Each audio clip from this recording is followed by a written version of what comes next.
everyone. This is the Know Your Place podcast, episode 23. On this week's episode, I'm going to talk about the evolving middle class and what it looks like to me and what it may or may not look like to you. So stay tuned.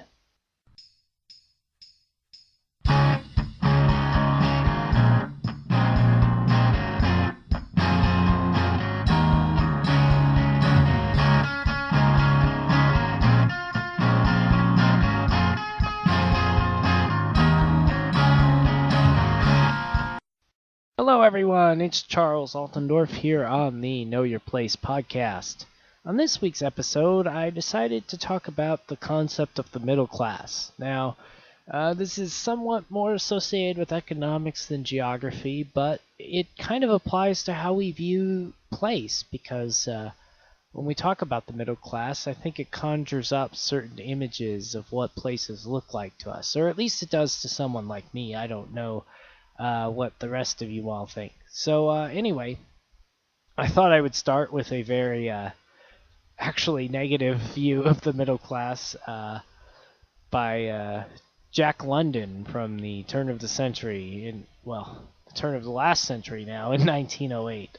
He said, in his great dystopian work, The Iron Heel, Jack London said, "The middle class is a wobbly little lamb between a lion and a tiger. If one doesn't get you, the other one will. And if the plutocracy doesn't get you first, why, it's only a matter of time when the proletariat gets the plutocracy."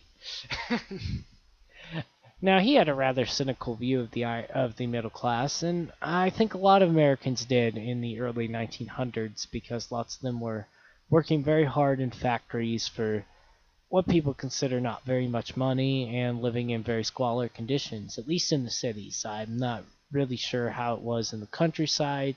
Some of the stuff I've read from them portrays farmers as kind of poor as well, but that is certainly not how I would say we view the middle class today, although I would say some people do view it that way, that there is struggling and people aren't really middle class anymore. But yeah, so in Jack London's opinion, it didn't really exist. Or if it did, it was a very small portion of America. Well, what I'm going to talk about next is sort of what I think a lot of people think of as the peak of the middle class in America. And I'm going to talk about this show. A couple of shows I'm going to mention both take place in the state I was born in Wisconsin. So I have a very Midwestern, Great Lakes region view of the middle class, and I think that kind of shapes my worldview. It makes it hard for me to visualize what it would be in other places, although I do try. I make an effort to ask people, well, what does it mean to you where you live? And I really look forward to any comments people have once I'm done talking about this in this episode. So anyway, the first show that really comes to mind of what I consider the middle class to look like is the show Happy Days, right? And there were a slew of shows like this, and some of them were actually out in the 50s, and they described what it was like in the 50s, but Happy Days was actually made in the 70s and the early 80s, and it was a throwback nostalgic show to look like what America and Wisconsin looked like in the 50s. And I think part of the reason why this show existed was during the 70s, especially when this show first came out. It was during the Carter administration, and people don't remember, life actually wasn't that great for the middle class in the later 70s. At least some people didn't think it was. Some people really thought it was hard, times were hard, and people were struggling, and I think people liked looking back at a show that kind of showed a simpler time. So anyway, yeah, so in the show, the main protagonist, Richie, his father, is the owner of a hardware store, and his mother stays at home and takes care of him and his sister, and they have a friend that moves in with him, the Fonz. Now, this is really what we visualize, I think, when we visualize the middle class. At least this has been the traditional view in America. I can't speak for everywhere else. I can't.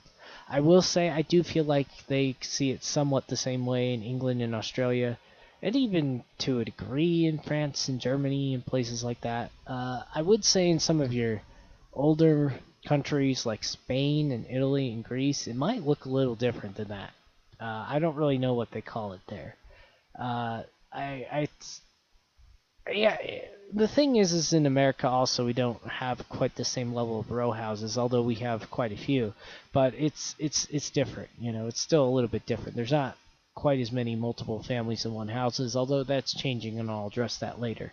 So anyway, in this show, this is very stereotypical, right? A small business owner and his children live in this little town, or live in Milwaukee, in one of the neighborhoods, and they just, live life that way. And the parents own one car. This is one car time period. And, the father takes it to work sometimes, or it stays at home sometimes. But, while he could take it to work, it's also not so far that he could also just walk to his hardware store and run his hardware store. And they love watching television that's newly come out, and they like watching the Green Bay Packers, So that is pretty much the middle class lifestyle at this point. And it seems easy, right? It seems simple. It seems very. I don't know. I think America had a very large middle class in the 50s, and I think life was pretty good. I'm sure a lot of people will criticize certain elements of it, but it just seemed like life was nice. It seemed like things were kind of limitless. That it was very easy to live then.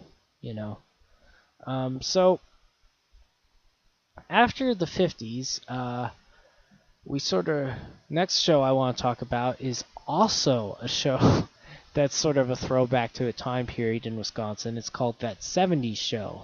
And this was made in the late 90s and the early 2000s as a throwback to that time period. And what is more interesting about that show than Happy Days is, while Happy Days does have some evolution in it, because any show to run that long has to, that 70s show really shows the morphing from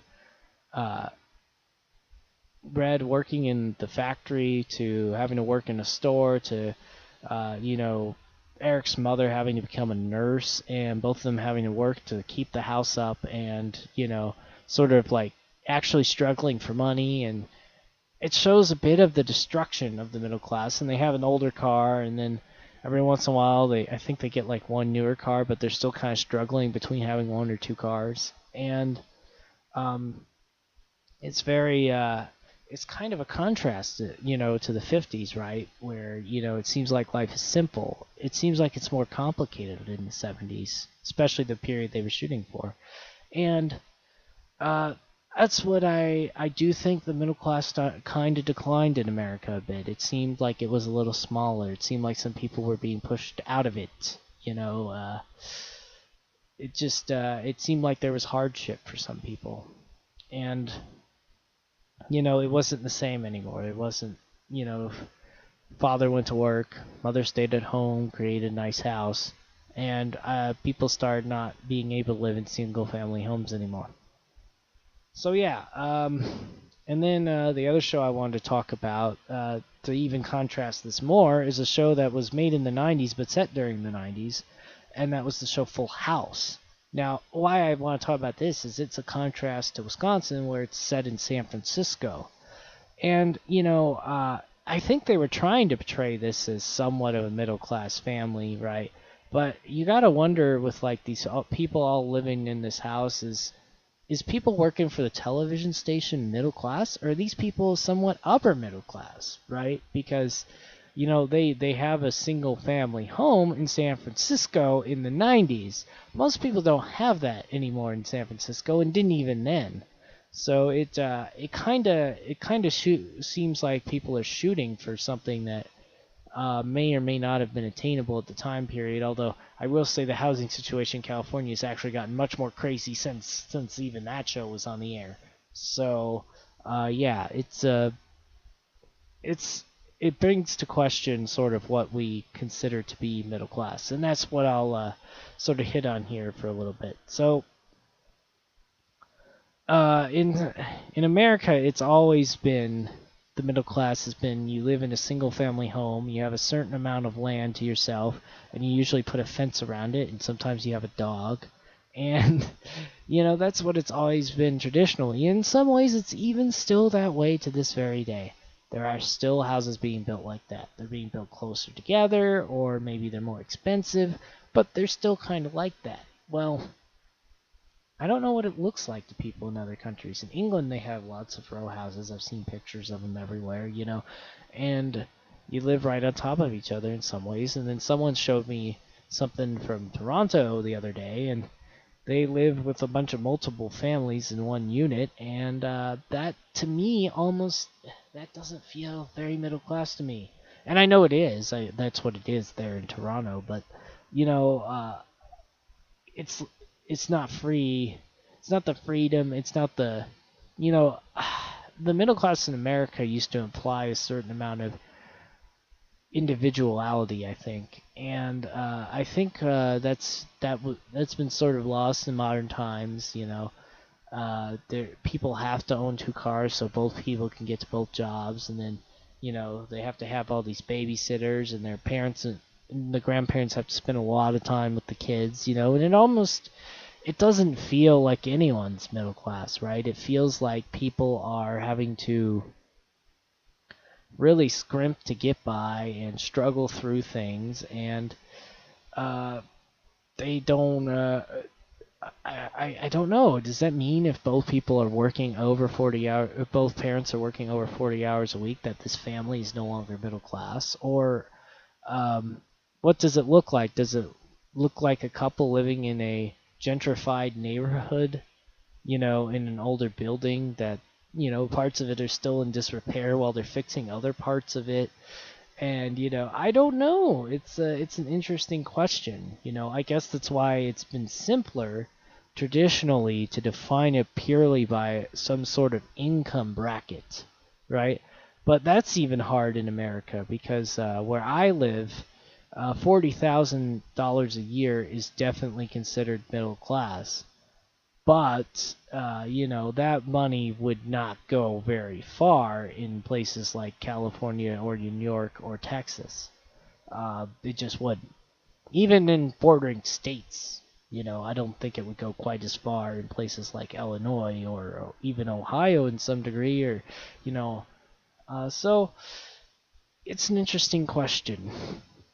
I guess if I had to say what middle class looked like to me, it does look like a single-family home with 2 parents and children, and possibly a dog, and a fenced-in yard. But I will be perfectly willing to admit it's changing, it's in flux, and it does look different in other parts of the country. So, anyway, there's some food for thought. Feel free to chat me up on what you think it looks like to you, and thanks for listening. Check out the Know Your Place podcast on SoundCloud at soundcloud.com/knowyourplacepodcast, all one word, or on Facebook at facebook.com/knowyourplacepodcast, all one word. And we will be coming soon to YouTube and iTunes, and maybe another social media platform near you. Special thanks to my wife, Sarah, and Jay Graff for the riff.